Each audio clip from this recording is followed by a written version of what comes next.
حدیث میں ہے کہ اکرم الخبزہ، لوگوں روٹی کا احترام کرو، کیا کھانے کی تعظیم کرو، جی ایک لقمہ گر جائے اس کو کھا لو، پیالہ پلیٹ کو صاف کر لو۔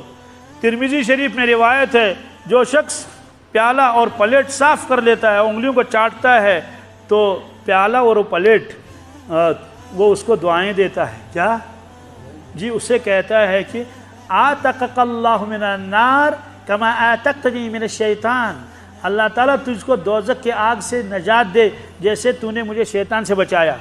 معلوم ہوا کہ اگر برتن ایسا ہی رہے گا نا تو شیطان ہو کر اس کو چاٹنا شروع کر دیتا ہے، اور برتن بھی پہچانتا ہے یہ شیطان ہے، بہت گندا ہے، بہت نافرمان ہے۔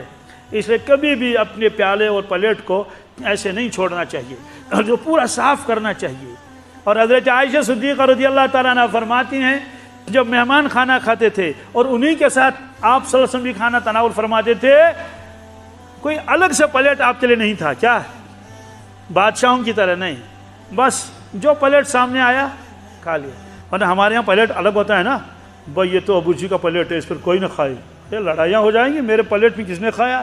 نہیں، آپ فرماتے تھے نا آکل کما یاکل العبد، آپ نے فرمایا میں ایسے کھاتا ہوں جیسے ایک غلام، جیسے ایک بہت عاجزی انکساری کے ساتھ۔ سبحان اللہ، آپ کی جو عبدیت تھی اس کا تو کوئی مقابلہ بھی نہیں کر سکتا۔ تو بہرحال فرمایا کہ جب پلیٹیں واپس آتی تھی، حالانکہ صحابہ کرام بھی چاٹتے تھے، لیکن فرمایا کہ میں پہچانتی تھی یہ وہ پلیٹ ہے، اس میں تناول فرمایا رسول اللہ صلی اللہ علیہ وسلم۔ تو راوی نے عرض کیا آپ کو کیسے پتہ چلتا تھا؟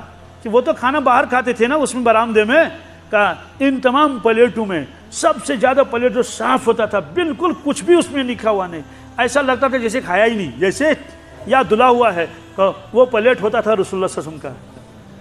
ایسے پیالے کو صاف کرتے تھے، بہت صاف کرتے تھے۔